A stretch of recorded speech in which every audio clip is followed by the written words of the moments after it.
Welcome to Walk in Their Shoes, a podcast from the World Food Program USA and the Erase Hunger campaign. We are diving into the critical role of school meals in crisis zones and why support for these programs is more urgent now than ever during these unprecedented times. School feeding programs are more than just meals. They are lifelines. But in places like Gaza and Lebanon, funding gaps and emergencies are forcing impossible choices. Today, we explore what happens when the food stops, and how these programs not only provide education and safety, but hope for a better future. During our time together today, we will speak with Karine Ataya. Karine has over 20 years working experience in the fields of education and policy in Australia, Middle East, and Northern Africa. She currently is the head of private partnerships for the Middle East, North Africa, and Eastern Europe at the World Food Program. Karine offers a unique perspective of school feeding in these contexts and will help guide us through all the nuances of this critical program. Hi, Karine. Thank you so much for joining us today. Let's begin. How about we start in Gaza? Can you please tell us a little bit more about WFP's support for school meals programs in this conflict? Hi, Maddie. Thank you for having me here today. Yes, let's talk about Gaza and let's talk about Palestine. As you know, the conflict started in October of 2023, and it's been an ongoing conflict. Almost 2 years later, we're still where we started. The conflict began at the end of 2023 with closure of access to Gaza. There was no food coming in. 20 months later, we're at the same place again, where there's no food coming in. And if it is, it's at a very low scale. So this has caused a lot of disruption inside Gaza for the people that we serve under the context of displacement. It's been a very testing road for WFP. I think I can safely say that neither WFP nor other agency have ever witnessed anything like this before.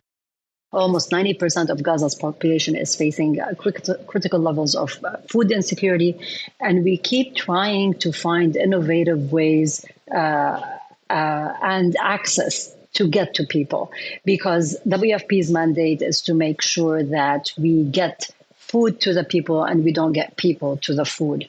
And right now, the smell of bread or the smell of a hot meal is basically the smell of hope for people. This is how dire the situation is. And if we talk about this for the 2.1 million people in Gaza, you can imagine how it feels for the 1 million children who are displaced from their homes as we speak. Yeah, definitely. Given that conflict, how is WFP working in these conflict zones to reach these children to get them school meals? What happens to these school meals? The school meals stop. Yeah. So in the initial onslaught of the conflict, we started with a complete stop for schools. Schools became like safe houses for families. Everyone moved into those schools, and then the schools were destroyed as well. So today, 95% of the schools in Gaza and the Gaza Strip are damaged or destroyed and inaccessible.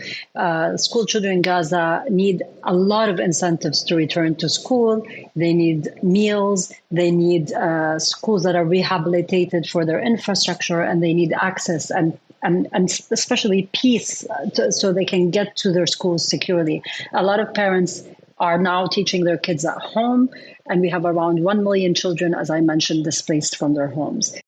You can also see that school feeding is very important because since we stopped that, we've seen acute malnutrition rising among children under the age of 5. It's almost doubled in northern Gaza. And this rate is expected to persist and increase among other children, older children, as well as they grow. This contributes to stunting, to learning disabilities, and it's really not a really good thing for us because we're almost at the brink of a famine inside Gaza. We do have access right now to provide some food, but this is nothing compared to what we should be handling as WFP. We need 500 trucks to come in every day to be able to cater to the 2.1 million people. But right now we have around 150 trucks to 200 trucks, and that's not enough for us. And when this happens, we come up with creative solutions. One of the things that we did is work with UNICEF and UNRWA on creating temporary learning spaces. And these are within shelters. WFP was approached to provide snacks, including fortified biscuits and date bars, for almost 16,000 children who come to the schools, the learning spaces, if you want to call them that.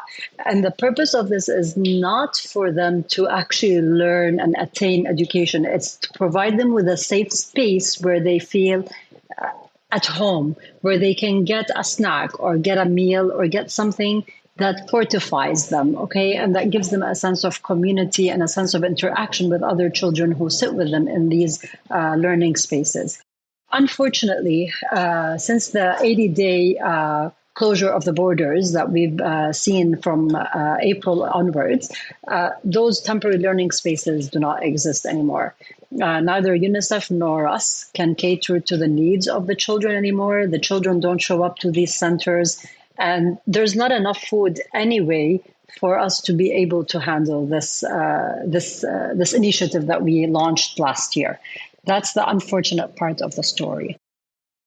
Yeah, no, thank you for sharing that. I think these learning centers are definitely impactful and doing what they can given the situation. What do you think, since these are short-term solutions, what are the long-term consequences to this interrupted school feeding and this interrupted lack of access to a full education for these students in Gaza?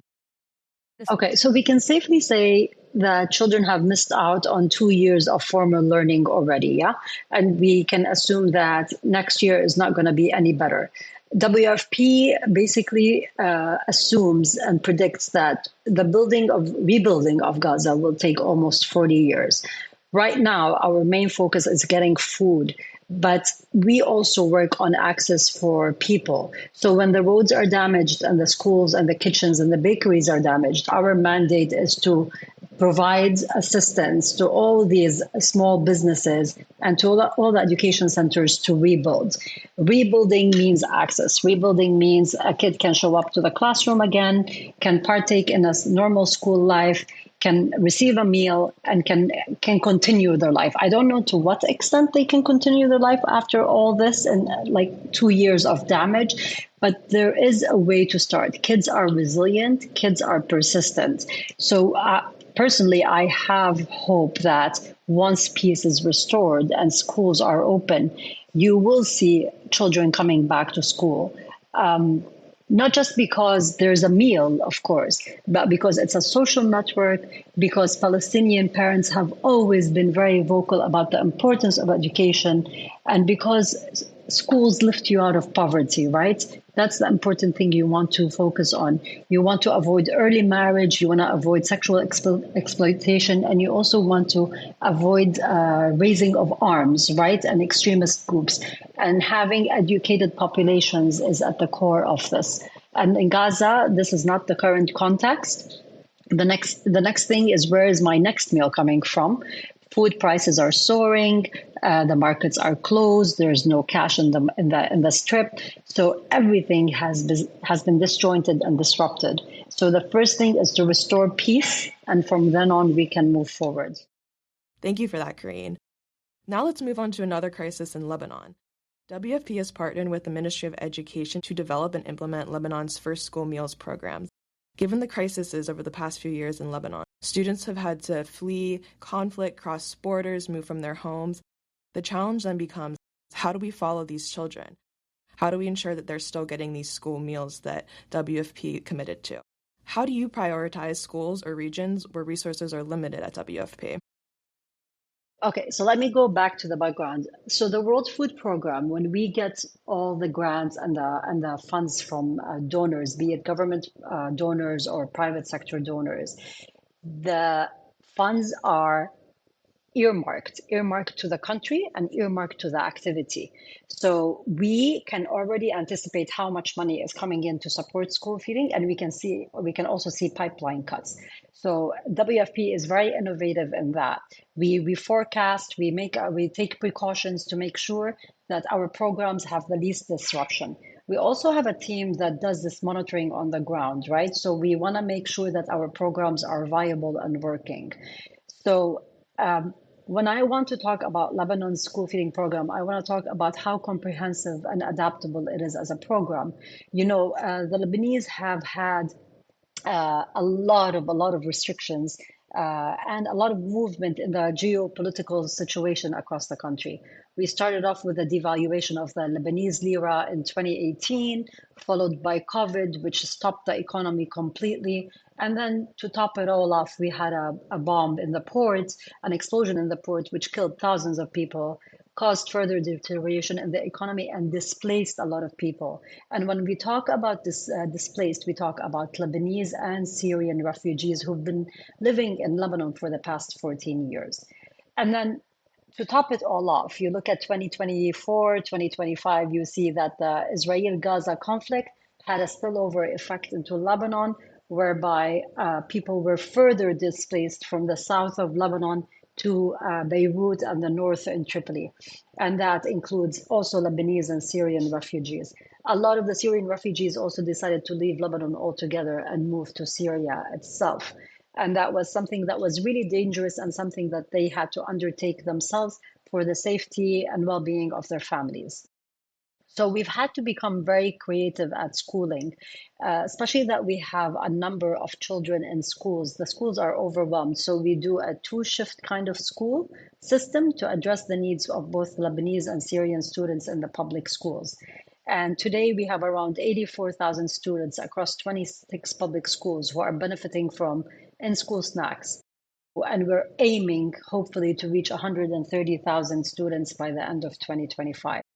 This is something that we continue to do, and we continue to be creative about what we give students. We don't want to stop the meal, but we can change the meal according to the funds we have.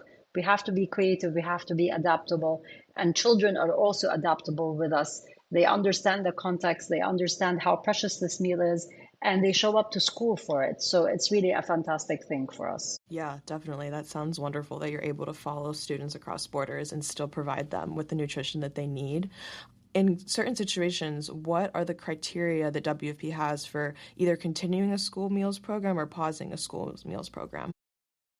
Uh, Listen, I think we as WFP try not to pause any school feeding program that we have.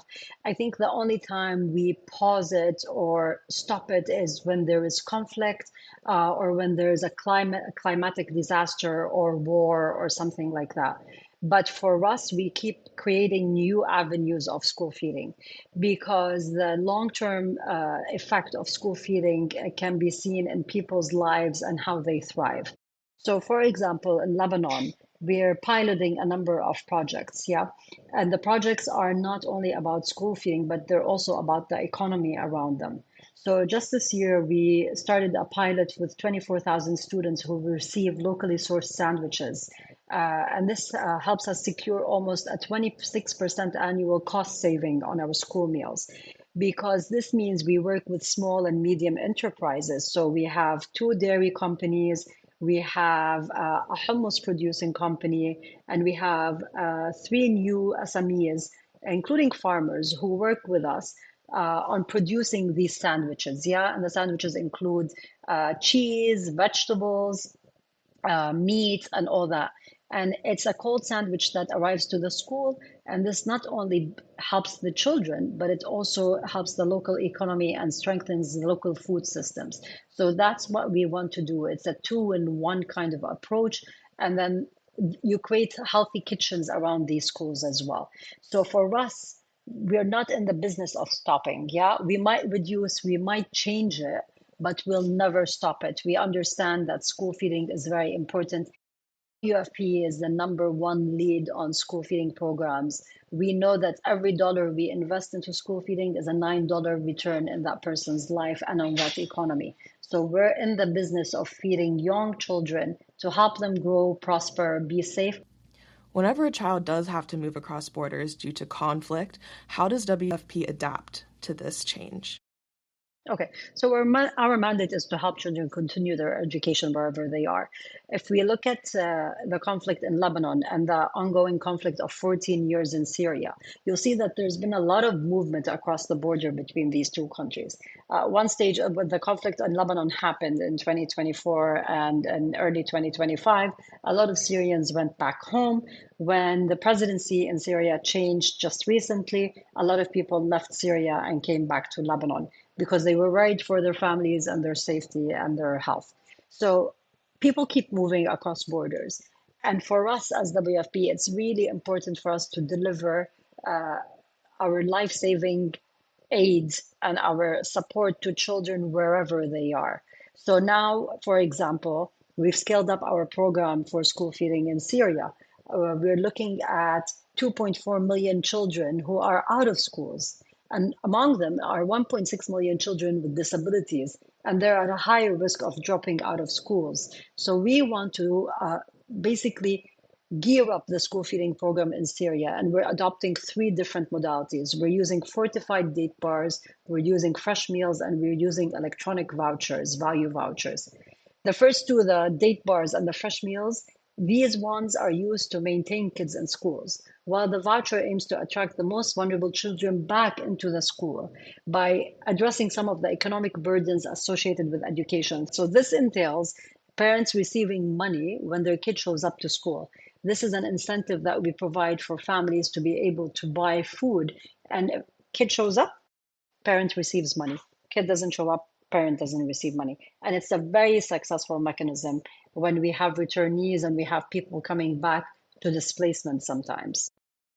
As we discussed in the past couple examples that you gave, school meals are a multiplier effect. Not only do they support nutrition for children, but they help provide education, they promote gender equity, and they benefit and support and uplift local economies. Can you talk more about this circular cycle of a school meal and how it really has a lot more to offer than just a meal?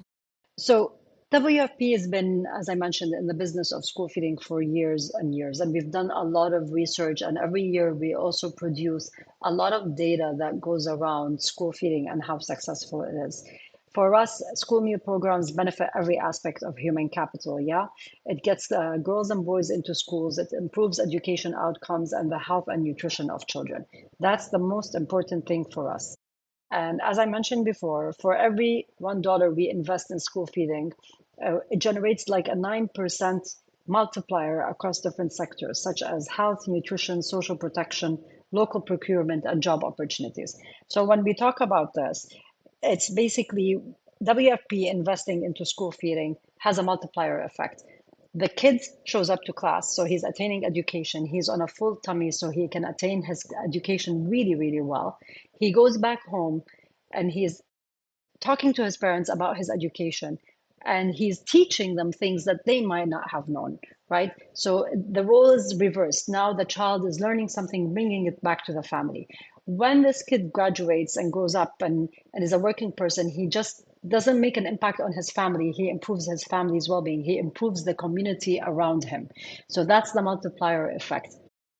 But if you want to go at a granular level, you also have the impact of the school. And I've seen it in so many places before. I've been to countries whereby the school becomes the community. So there are markets created around the school.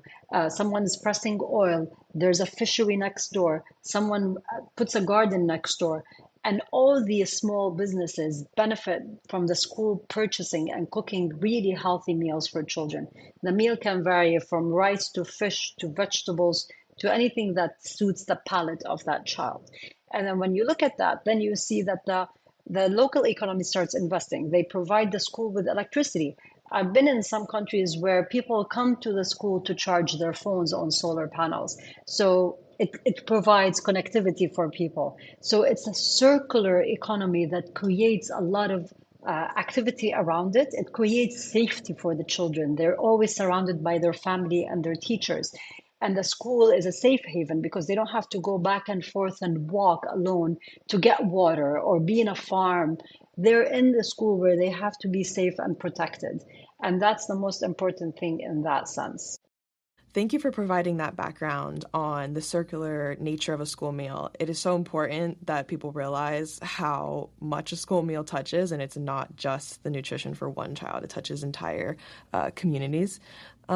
If we're able to pivot a little bit, would you be able to share a story of a student that has lost their schooling and their school meal due to a conflict? Yeah, sure. I think it would be really good if we reflect a bit on Gaza, as it's the biggest emergency that WFP is looking at currently. And I'd like to talk about a child named Ahmad. Ahmad is currently in Gaza. Weirdly enough, his parents moved him from the West Bank to Gaza because they knew that the schooling system for him and his siblings is way better in terms of quality. The family moved to Gaza, and 1 year later, war has destroyed and damaged almost all the schools in Gaza, 560 schools, and it's deprived hundreds of children's and traumatized kids from an education.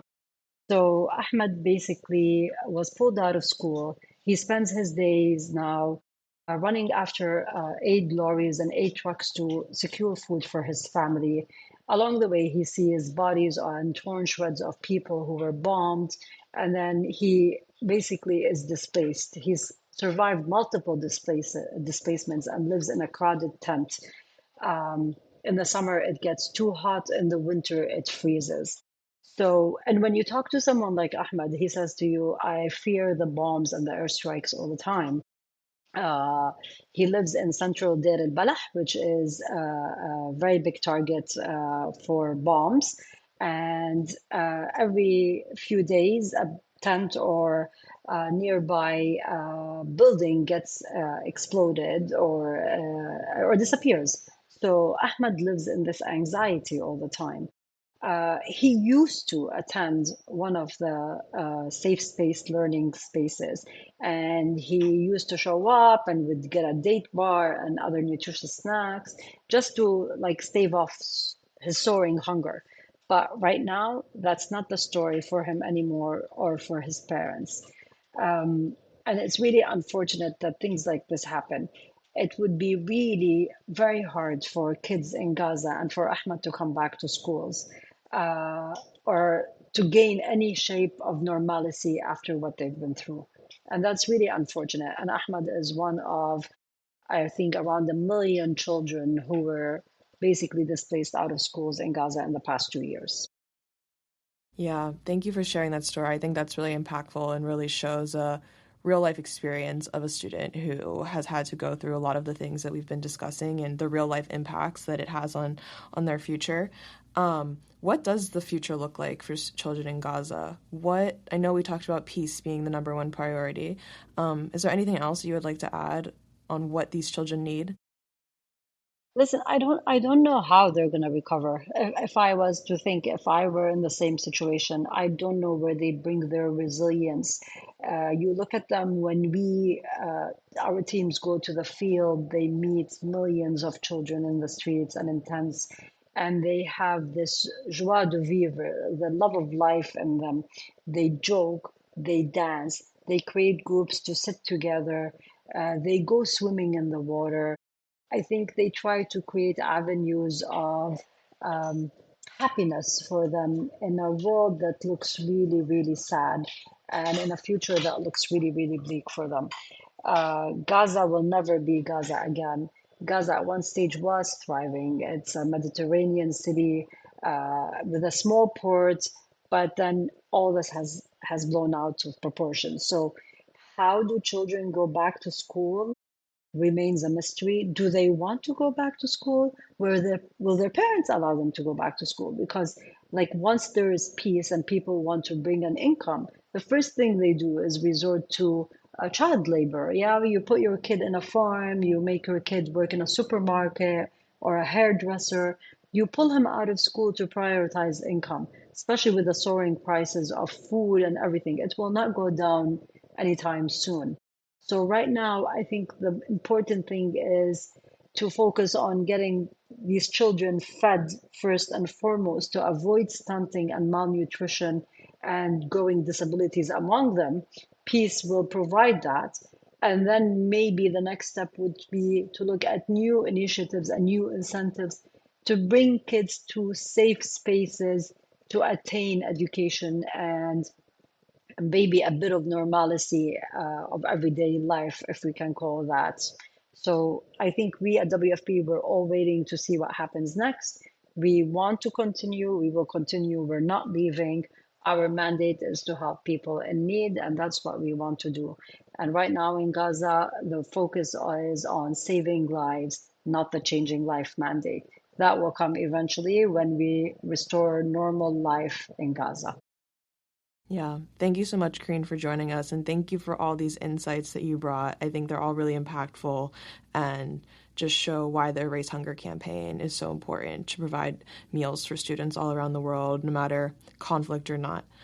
So thank you. We appreciate it.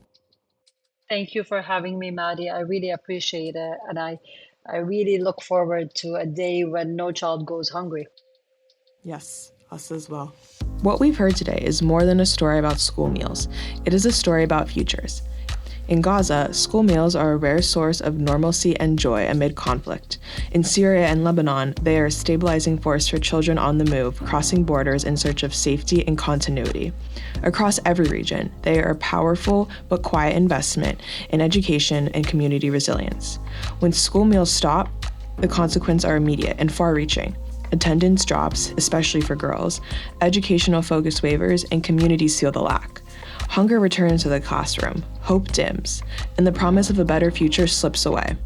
The World Food Program USA's Erase Hunger campaign is on a mission to ensure that every child has access to the nutritious meals that they need to thrive in school and beyond. By supporting the Erase Hunger campaign, you are not just filling plates, you are fueling dreams. Together, we can ensure that no child goes to school hungry and has the chance to reach their full potential. For more information, please go to wfpusa.org/erasehunger. Thank you for joining us on this journey. Until next time, let's continue to nourish futures and create a world where every child can dream big.